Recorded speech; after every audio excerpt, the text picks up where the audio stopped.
Review number 2 is about federalism. Remember that federalism means sharing of power between various levels of government, local, state, as well as the federal government. It is rare across the world. Most governments are unitary, meaning that they have one consolidated power. We have had good success in the United States. Most Americans are committed to local self-government, and keep in mind that Congress is responsible to local constituents, that individual areas of the U.S. actually elect their representatives rather than the whole United States electing a group. Many powers are executed through the state governments, and the national government often seeks state compliance through regulations, grants, and other forms of pressure, which we'll get more to at the end. As far as perspectives on federalism, not everyone agrees with it. One of the problems is that states are able to block important national action, preventing progress, and that they can upset national plans in order to protect powerful local interests.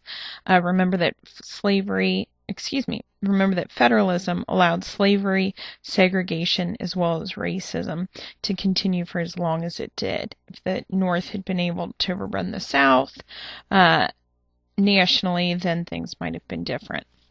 However, it is advantageous because it allows for the benefits of separation of powers, which include flexibility, individual rights, that different states can have different personalities because they're allowed to make their own laws. Consider the gay marriage issue, that some states are allowing it, other states are not. Obviously, that debate's not over yet. Another advantage of federalism is also political participation and activity. People are, in theory, more likely to get involved where they're able to have a bigger impact. While their voter turnout might be low, local issues might attract more attention from different people because they're smaller constituencies, and therefore people will feel more strongly about them. As the children in the last picture can tell you, sharing can be difficult. Thus, we've had a series of issues over federalism throughout our history, and we continue to define it. The first definition was the 10th Amendment. Federalism was a new concept. There really wasn't spelled out definition. The 10th Amendment assumed that all powers rested with the state except those spelled out to the national government. And that was our first working definition of federalism. Throughout the Constitution, there were a series of things to help define federalism. The Constitution spelled out that states could not make treaties with foreign nations, could not coin money. The Constitution did, however, give the powers of the elastic clause, the necessary and proper clause, to the federal government. And Hamilton really wanted some more national government superiority, and a broader definition of federalism, which came into conflict with Jefferson's narrow construction of the Constitution. That broad versus narrow is something that we continue to debate today. The Supreme Court has also worked to interpret exactly what federalism means. Our first Supreme Court case that we want to talk about is McCulloch v. Maryland. This is about the national bank that the federal government had set up. Maryland was not happy with this idea of the bank. Thus, they put into place a tax on the national bank, which is one of the key questions in McCulloch v. Maryland.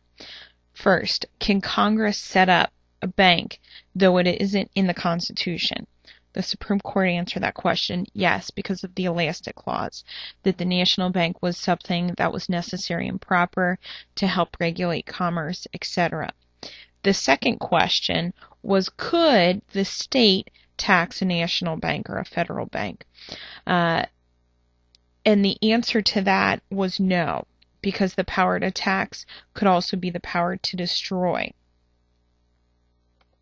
In addition, the state tax on a federal entity was illegal because the government of the United States, the national government, had been established by the people, and therefore a state could not challenge the national government.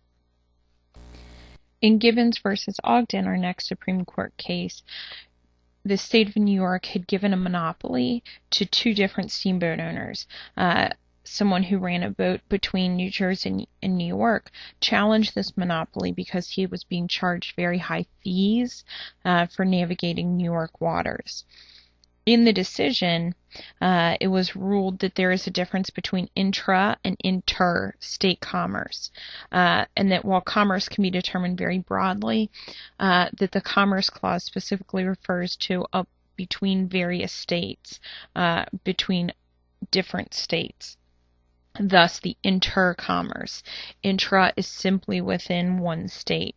And this is an important case because it did determine the Commerce Clause very broadly, and it also reinforced the Supremacy Clause, which said that the federal law trumped the state law.